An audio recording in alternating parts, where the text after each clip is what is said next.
Cold cases, missing persons, unsolved crimes. This is a Monday Night Mystery with Mitch McCoy.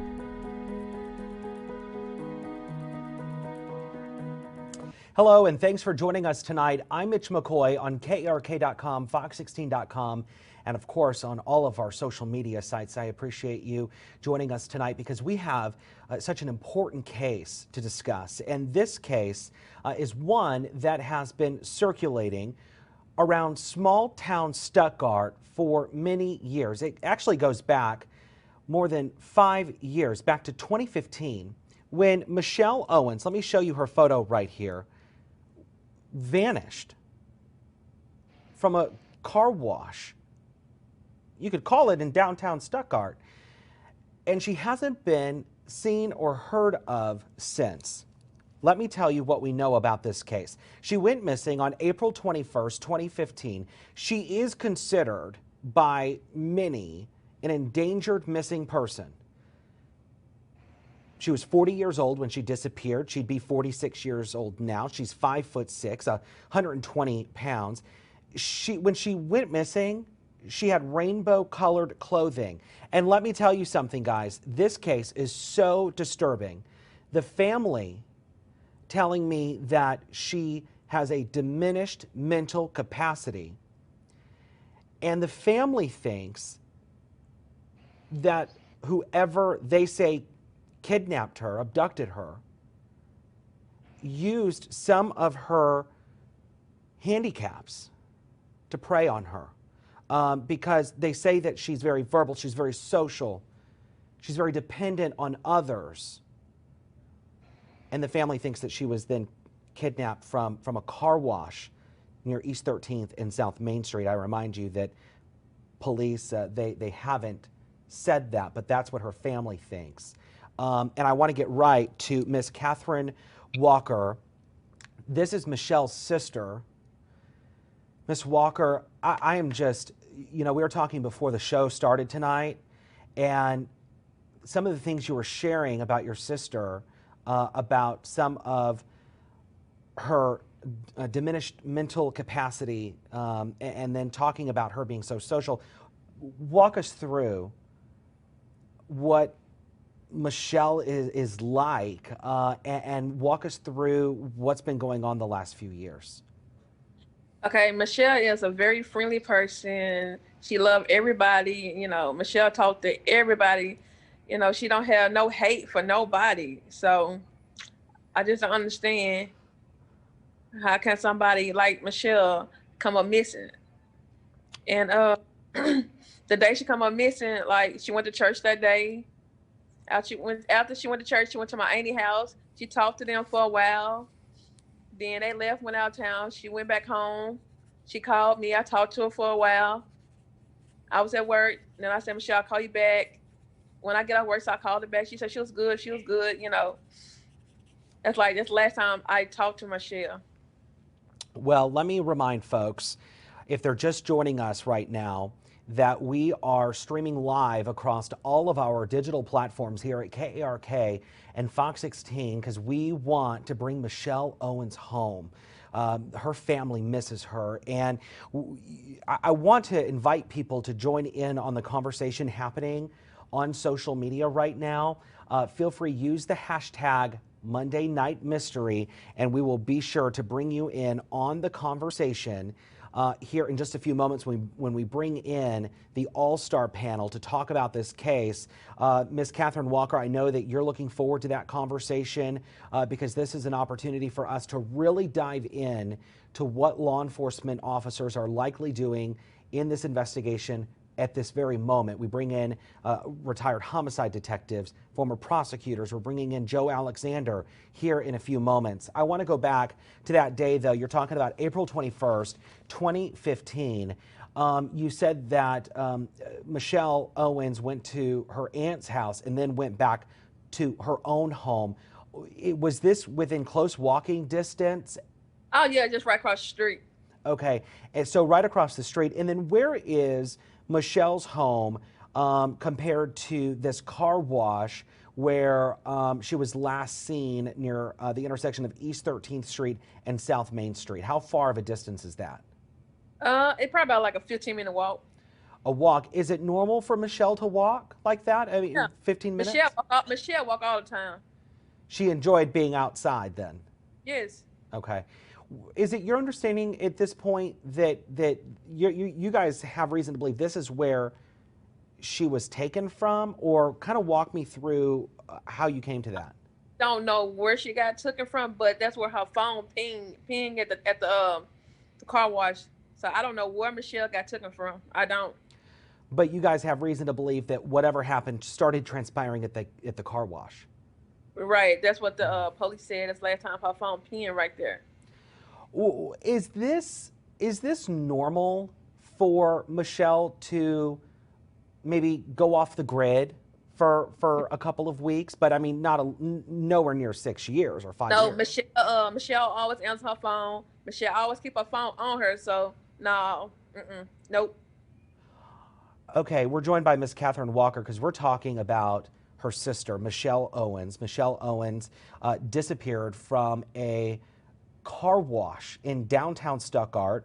We're talking about East 13th Street and South Main Street. I want to bring up Michelle's photo again because this is Michelle. This is the face that if you're a Stuttgart police officer, you better know this picture.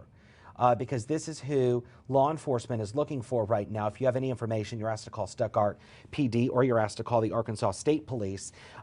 Miss Walker, as we're talking about this case, what happened in the days? No, let me back up even more. What happened in the hours after you couldn't get a hold of Michelle? And then what happened in the days after?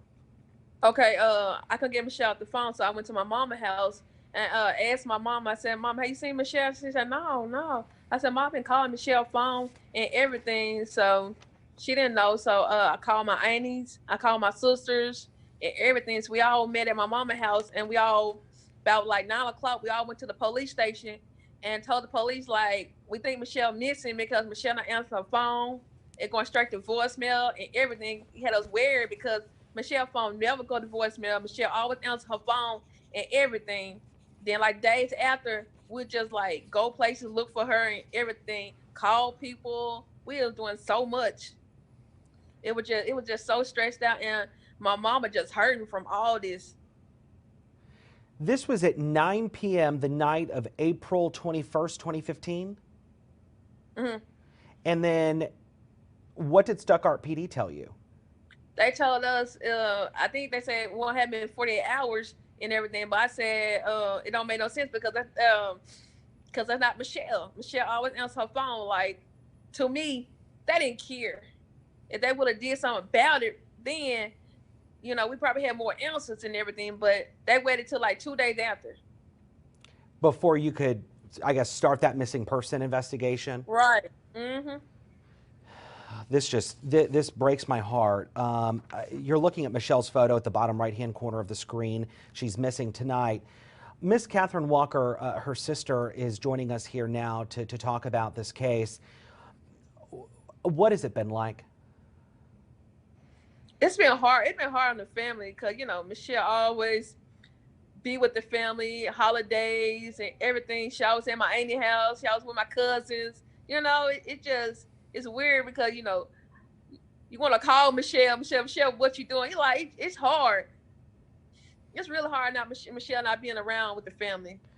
I can't even imagine. Just in a few months, we're going to be coming up on 6 years since Michelle Owens vanished from a car wash in downtown Stuttgart.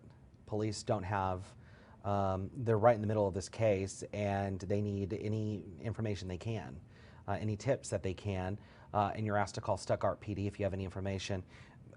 Katherine Walker, if somebody, as we wrap up here, if somebody has information about where your sister is right now, what would you want to tell them? I would say, can y'all please let my sister go? Please let her be with her family. We begging y'all. You know, we need Michelle right now. we just want her back home. I'm just like, but Lord, I'm sorry. Take your time. I'm sorry. I'm so sorry. We just want y'all know that we love Michelle and she don't deserve this. Just let her go, please. Katherine Walker joining us from Stuttgart tonight as she talks about her sister, Michelle Owens. The family believes she was kidnapped from a Stuttgart car wash on April 21st, 2015. Katherine Walker, thank you so much for your time tonight. You're welcome. And I want to get to the all-star panel. This is where we dive into the case. We have LATRESHA Woodruff at the upper left-hand corner. From the Conway Police Department, we have Kelly Ward to her right, a former Pulaski County prosecutor, Tommy Hudson, a retired homicide detective, and Joe Alexander Jr. from Stuttgart Search and Rescue. He also serves on the town's city council. Everyone, I want to thank you for joining us tonight. And I want to let people know that they can join in on this conversation regarding this case right now using the hashtag Monday Night Mystery in the Facebook comments. This is where we're going to start diving into this case from top to bottom. Joe Alexander, catch us up. Let us know where are, from your understanding, where are authorities at in this investigation? And tell us about this gas station, this car wash at the intersection of East 13th Street and South Main Street. I'm assuming this is right in the heart of Stuttgart. Yes, sir. Well, basically, we hadn't heard anything about the case for a while. And so a lot of the concerned citizens, we got together and we started asking questions. We started trying to find answers. And so we started back talking to the Stuttgart Police Department about the case. I'm not sure if they were currently still looking into things or not, but once we started asking questions, they did say that the case was still open and they were following up on any leads that came in. As we were studying trying to bring attention to the case, they said they were following any leads that they had. The car wash that everyone is talking about, yes, is on 13th Street. And to my understanding, the family saw video footage from that car wash, and they stated that it did not look like Michelle. I know that they're saying that she was abducted at the car wash, but according to the family, there was video footage pulled, and they just didn't think that it was Michelle. I think they said her cell phone pinged off of a tower near that area, but we just not 100% sure if that's where the abduction or whatever may have taken place. Okay, I want to go to retired homicide detective Tommy Hudson. Tommy, walk me through from your perspective, what this gas station, if this was the last area the phone pinged, investigators are going to this gas station or this car wash. Absolutely. They're going to start at this car wash. They're going to try to get as much information to pinpoint where she was, or at least where her phone was pinging at that time, and work their way back from that area to start to look for any witnesses or people that may have known this young lady, to find out who she was with, who she was talking to, anything that was going on prior to that, to her disappearance itself, and work everything back from that point. They want to go to the tangible point of finding what information they get from where that ping was, where they can put her at that location and work their way back from there. Because after that, you don't have anything unless somebody saw her later on after the ping. It's my understanding they probably didn't. So everything works backwards from right there. Well, I want to let folks know that we are streaming live right now across all of our digital platforms. Questions are coming in using the hashtag Monday Night Mystery, and I want to get to some of these questions rolling in right now. The first question coming in from the Missing Persons of Arkansas Facebook page, and I want to thank them because they share this content every single week, and it's so incredibly helpful to all of these victims out here. They're asking the question, did surveillance cameras help much with this case? Joe Alexander Jr., do you have an answer to that question? I would say no. They tried at a grocery store using the cameras, and the family said that was not Michelle. The camera the footage that they saw at the car wash, the family said it wasn't Michelle. I mean, it wasn't very clear footage, but the family felt like that was not their sister or daughter. Well, and you know, I'm interested in this. Tommy, can you jump in here? Because I do find it interesting that, you know, there's some surveillance cameras, law enforcement thinks it's her, family does not. Does law enforcement just say, okay, that's okay, if the family says that's not her, we're going in a different direction? Well, I mean, they're going to know their family member. And if the family members don't believe it's her, you know, I would say it's probably unlikely it is. You know, one of the things I wanted to add we were talking a while ago, is when they work back from that ping on the phone, you know, 2015, she would have a digital, you know, footprint. So maybe hopefully they're working on that digital footprint. I'm sure they are.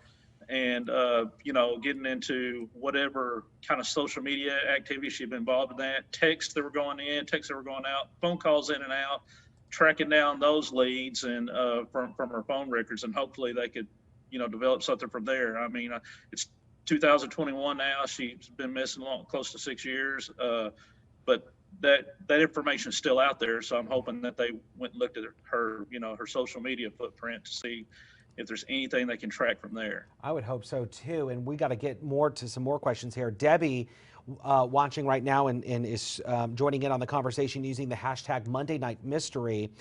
Please put an award out for her. Someone knows something, please speak up. Hashtag Monday Night Mystery. Joe Alexander, you say there is a reward available right now. Yes, sir. The community have came together and raised $8,000 reward for information leading to the arrest and conviction of who's ever responsible for the disappearance of Michelle Owens. We got on that as soon as possible. Once we all started and got involved, we got on that as soon as possible, and the community came through, and we appreciate that. I want to turn to a comment coming in here, and it's somewhat long. I'm not sure if it will even fit on the screen. Let's try, right? Because I think this opens up the door to the next question here. And Tommy, it looks like it covers up your face. I apologize. We'll get it off here in a minute. Hashtag Monday Night Mystery. If it is not already a law, someone should get with our legislatures and have a law enacted which removes the wait period for any adult with disabilities, whether mental illness or physical. We must do more to protect our most vulnerable. I want to get the comment off. It's an important point here, but it's blocking Tommy's face. Who wants to take this? I don't know. LATRESHA, Kelly, Tommy. If there's somebody with a mental disability or some kind of handicap, police can take the report, right? Kelly, LATRESHA? We get right on that. If we get information from anyone about someone missing, we get right on those cases, but especially someone who is said to have some sort of diminished mental capacity, because a person with those types of disabilities, even if they walk away on their own, that's a concern. If they are used to having someone to help care for them in some way and they're gone, walked off even just on their own, that's a concern. So we're definitely going to start getting on that right then and there, going back to where the person was last seen. At this point, we're also going to use our social media sites, putting a picture out, letting people know that this person is missing, and we're definitely going to get right on that. Kelly Ward, a former Pulaski County prosecutor, you also wanted to jump in. I was just going to say, I'm not aware of any law that prohibits a report from being taken at any time. And maybe, you know, different agencies have different policies, but there's no law in Arkansas that would prohibit the police from starting an investigation immediately. Well, and I can tell you as an investigator, I want that information out as quickly as possible, and I want assets on the ground, because if they're missing now, what's the difference between missing then and 48 hours or 72 hours later? we want to start now. I don't want to let evidence to get cold. It's already cold now. Let's not let it get any colder than it needs to be. And we keep saying, go ahead, LATRESHA. If we find out that she walked off, then that's fine. She's good. She's well. There's nothing going on. But if we ignore this for a couple of days, then it turns into a situation where maybe we could have found the person, maybe we could have figured out what happened to them. So we don't ever want that, especially someone who has diminished mental capacity. We definitely are going to jump right on that. But like Tommy said, and even Kelly said, there's no law in Arkansas that says you can't start an investigation right away. At the Conway Police Department, when we get these sorts of cases, someone starts looking for them. Even if it's a runaway, someone starts looking for them. We want to make sure that we get on this, because if this person, if something has happened to them, we don't want to have already lost a few days of looking for them, just waiting around. Again, if we find them, great for everybody involved. But with that said, I do think that it's worth noting that just because police take a missing persons report, it doesn't necessarily mean that they're going to put an alert out to the media. That is, you know, I mean, LRPD takes missing persons reports probably fairly often. But LATRESHA, what sets this one aside? Because you're a public information officer, you're the top spokesperson for Conway PD. This would be something, if you were told about it, would you put it out right away, immediately? I would definitely put this out immediately. Again, going back to that this person has the diminished mental capacity. So I'm definitely going to put that out. But you said something about taking a report is different. Well, just because when we take that report, it's not sent to the news media, doesn't mean that the police officers aren't working on this. You guys don't have to know about it right away. We may be trying to track it down to see if we can find this person quickly. Mm-hmm. But then we use the media when we want to get more information out. It's been some time now and we haven't been able to locate this person. So then we may call the media in. But the police department is working. When they get that report, then they start working immediately on trying to track this person down. Well, there's one officer in the beginning, and then we find out that it's taking a little bit longer than we thought, and then you add more people, and then we may call the media in. But for something like this, for this Michelle Owens case, we would have definitely right away put something out so that people could see her picture and perhaps call us and give us some information so that we can try to locate her. A lot of good background information from you there. I do appreciate it because, you know, and to give people some background here, if they're just joining us here, they're scrolling through Facebook, they're on our website right now. We're diving into this case about Michelle Owens. You see her photo there at the bottom right-hand corner of your screen. She went missing, and we say April 21st because that's the official date on the incident report. But Joe Alexander Jr. and the family telling us tonight that Michelle Owens disappeared, last seen April 19th, and that they had to wait 2 days to file an incident report. Of course, we don't have a response from STUTTGART PD. We're going to reach out to them and see if they have any comment, because I think that it is worth noting that there are two days here that went by. So let me ask you something, Tommy. If I go to Little Rock Police, because we're in Little Rock, I want to file a missing persons report.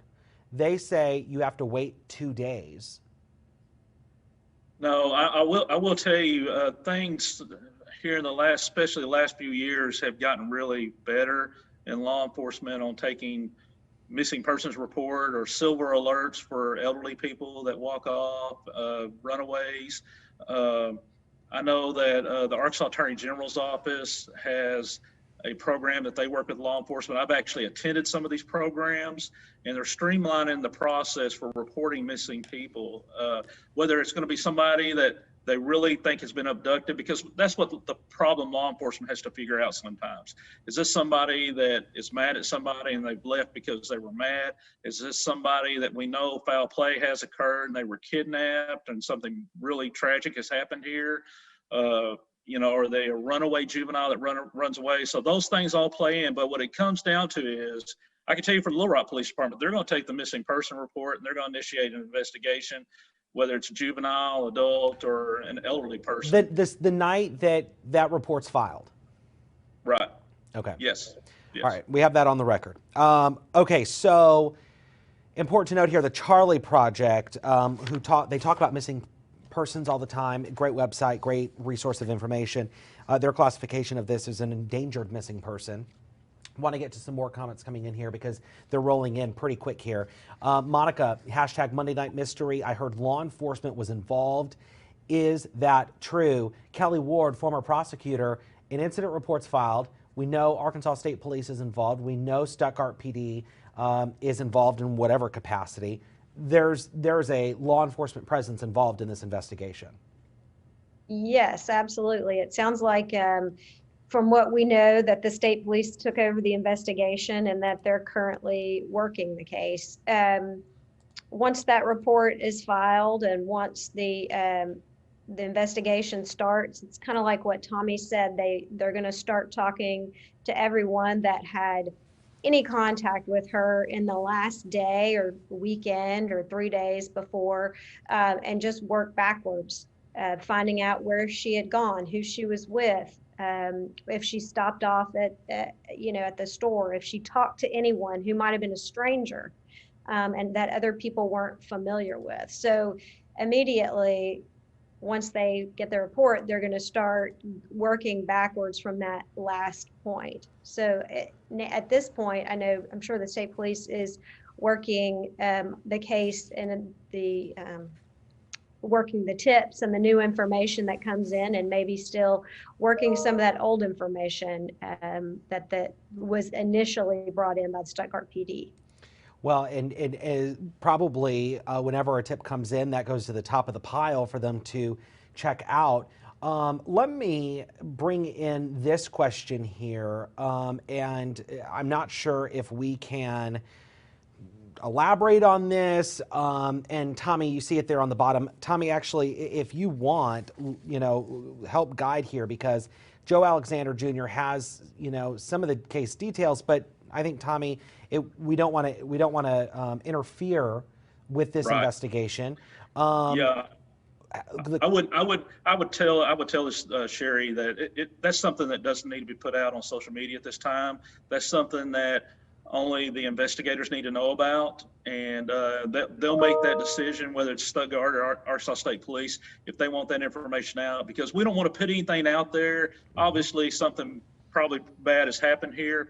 So the only people that know probably what happened at that time are her, the victim, and the suspect, and maybe the detectives that are involved in the case. So you don't want to do anything that's going to corrupt that case. So they have information once they are able to develop a suspect that they can use later on to possibly prosecute the person involved in her disappearance. Okay, so, and I think this is a good breaking point, because we hear that a lot, and I'm sure people on Facebook are going to be like, okay, well, you guys always say that there's an ongoing investigation, you can't talk about it. Kelly Ward, former prosecutor for Pulaski County, you've prosecuted, I can't even count how many homicides. Why is it so important for police to hold such tight, pertinent information close to the vest? Well, there are several reasons, and the one that just immediately jumps to my mind that I always dealt with as a prosecutor is that information could become the most important part of a suspect interrogation.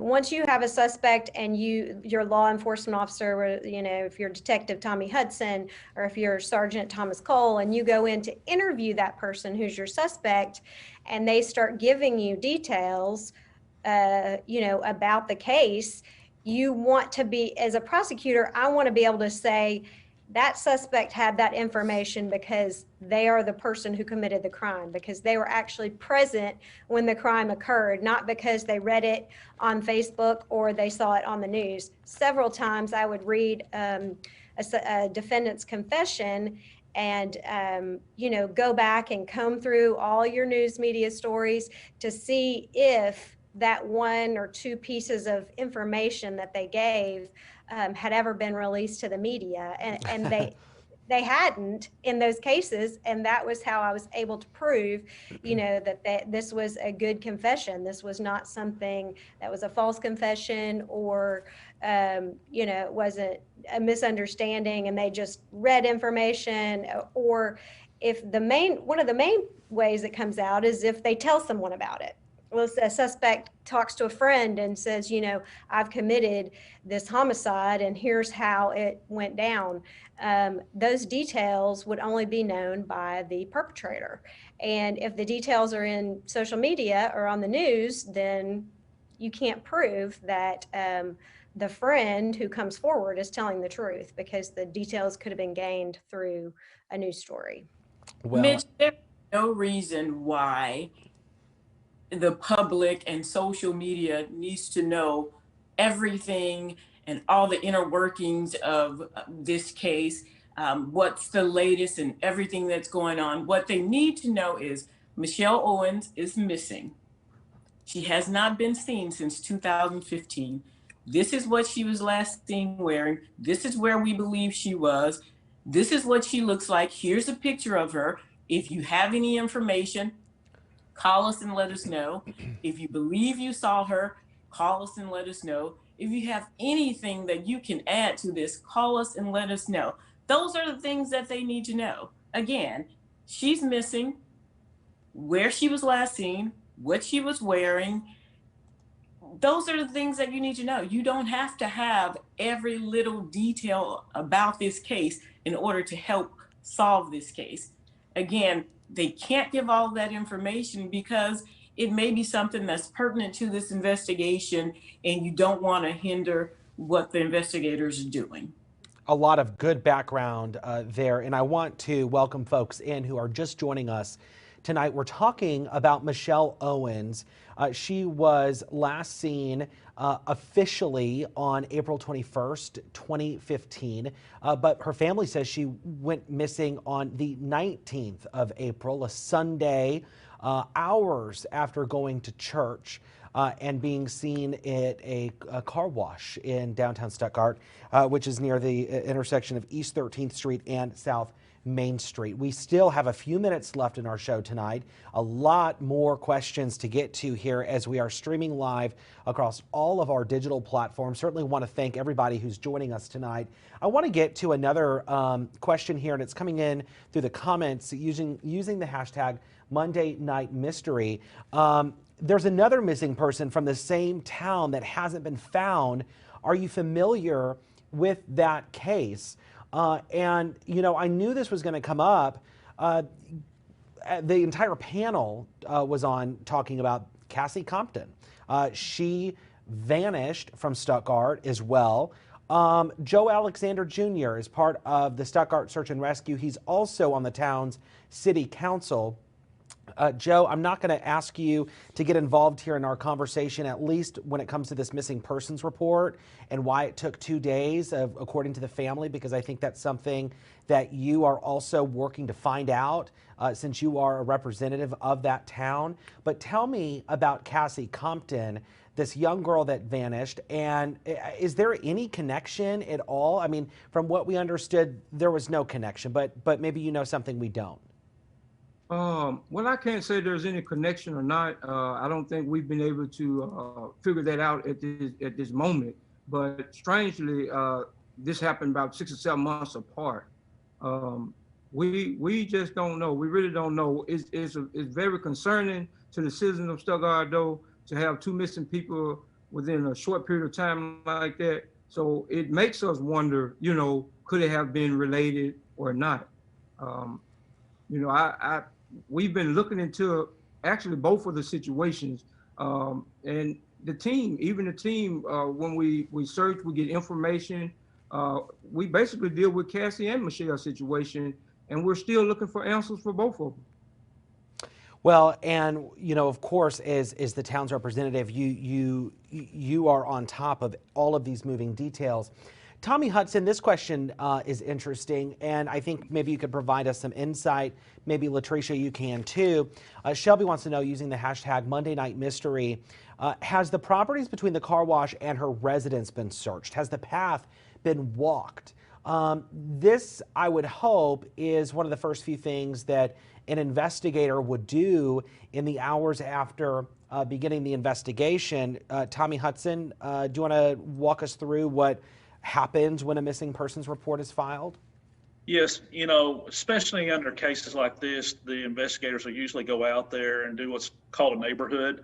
They're going to go around and knock on doors, check with businesses, see if they have photos of her at that time, show photos, ask people if they've seen her to establish that hard timeline. Now, obviously, they should be walking, and I'm sure they did walk the area there to see if there's anything that shows any kind of sign of a struggle. You know, if somebody was kidnapping her and she fought, because most people, when people are kidnapped and bad things happen, usually there's a struggle. If there is, clothing items may have been left, shoes, socks, anything like that.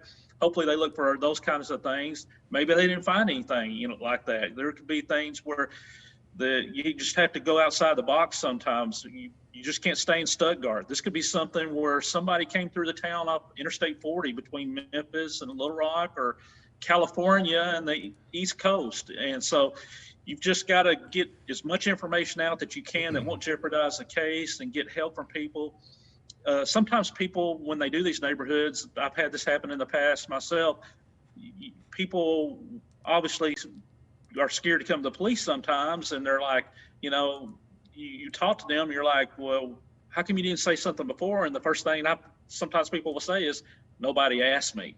Well, what we're saying is, just come forward. We don't need to ask you. Just come forward if you have information on this case, and relay that information to the Stuttgart Police Department or the Arkansas State Police.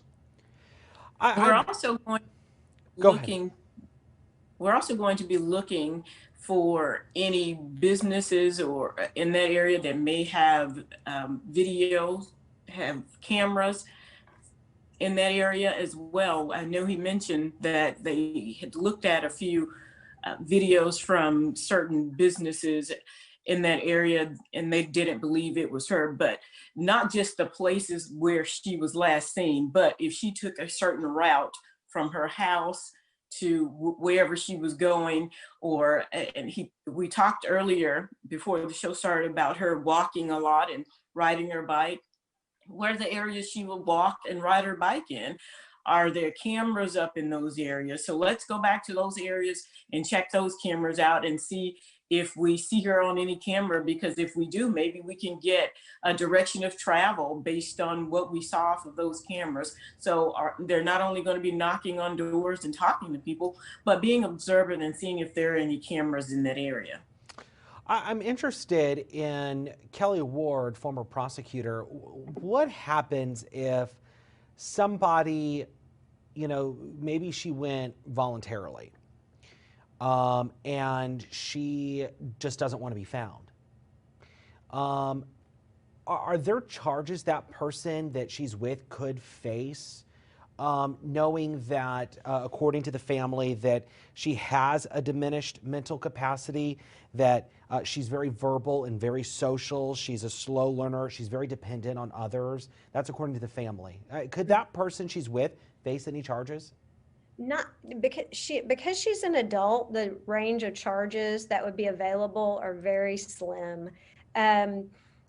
You know, with just that little information, you know, in our hypothetical, and that she went voluntarily and she just wants to stay gone, there's really no charges that could be brought against the person that she voluntarily left with. Even with her disability, with her being an adult, and without more information about, you know, kind of what happened between the then and now, there's really nothing that comes to mind that that person could be charged with. And that's just a hypothetical, folks, for those that are watching. I mean, I just want to throw that out as a scenario, because the family the family does think that Michelle Owens was kidnapped from this car wash at the intersection of East 13th Street and South Main Street. And I go to you, Joe Alexander Jr. from the STUTTGART Search and Rescue, also the town city council. This is not like Michelle Owens to just disappear. No, no, sir. No, sir, it's not. And that's why the family got so concerned so quick. This is not Michelle's behavior. You would see her all around town, walking around. She would be on her cell phone. If that phone rang, according to her family members, she would answer, she would call you back. So when that did not happen, they immediately felt like something was wrong. And so they did their part. They went to the STUTTGART Police Department and they tried to get help. Well, there you go. And I know Joe Alexander Jr. On the town city council is working to figure out why in the world it took 2 days to get an incident report filed on this case. It's just bizarre to me. Anyways, folks, thanks for joining us tonight. Any final words, Tommy, Latresha, Kelly? The only thing I would say is like we say in every one of the shows we do like this, if somebody knows something, just like they say something about it. And, you know, obviously they're not looking for opinions, but if you know something about what happened to this young lady, call STUTTGART PD or ASP and let's help this family out. Yes, it's been almost 6 years now, and you can still hear the pain in her sister's voice when she's telling the story about Michelle and what she was like and what their family is going through, not having her in their lives right now. So I would echo Tommy in saying, if you know anything about it, please give the STUTTGART Police Department a call, Arkansas State Police, or even your local police department in reference to this, so that we can get this information and perhaps find out exactly what happened to Michelle Owens, so that her family can have some peace. Kelly? And just the thing I always say when we're talking about getting information from the public is sometimes you may think that the little thing you know is not important, but it's a piece of the puzzle. And you may not know that you have the most important piece. It may seem small to you, but you need to, it's important to go ahead and make that call. Like Latresha said, you can even call your local police department and they're gonna hook you up with the right people. So if you know anything, if you saw anything, if you heard anything, please contact law enforcement so that we can help this family. Joe Alexander Jr. from STUTTGART City Council, any final words, sir? Yes, sir. I want to say thank you all. Thank you all for bringing light to this situation. We really appreciate the work that you all are doing. We just can't say thank you enough. We thank the community for helping us raise $8,000 reward money.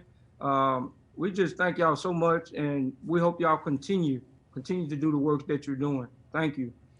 Joe Alexander Jr. from STUTTGART joining us tonight. There at the bottom right-hand corner, Tommy Hudson, retired homicide detective, there on the bottom left-hand corner.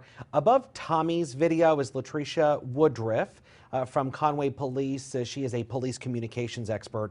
And then you have Kelly Ward, a former Pulaski County prosecutor who has prosecuted more cases than one probably would throughout a career. So thank you so much. We certainly appreciate everyone's hard work tonight and insight on this case. As they all mentioned, Michelle Owens is missing tonight, and police need to find her. Her family want her home.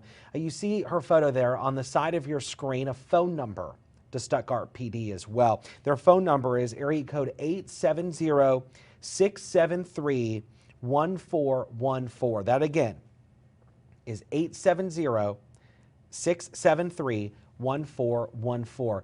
Every piece of information is so critically important. Even if you think that the police may already know about it, they may not. Right. And so that would help them in their investigation. So every piece of the puzzle is critically important here. And Michelle Owens last seen, and the date says the 21st, that's the date the report was taken, but she was actually last seen on April 19th, 2015 at a car wash at the intersection of East 13th Street and South Main Street in STUTTGART. Her family thinks she was kidnapped, the phone number right there. But Kelly Ward mentioned something very interesting, and I want to reiterate what she said. You don't have to call STUTTGART PD.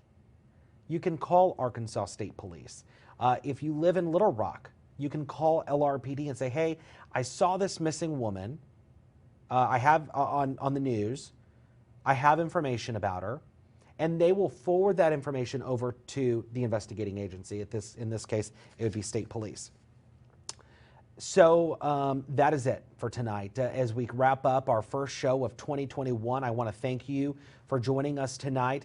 Of course, if you missed any part of this show, you can rewatch it on our website at krk.com, fox16.com, right here on social media, as we work to bring justice to the victims of Arkansas and those that were wrongly done by people that are just criminals. So that is our first show for the night. Thank you for joining us. I'm Mitch McCoy. This has been Monday Night Mystery. Have a great night. Be safe.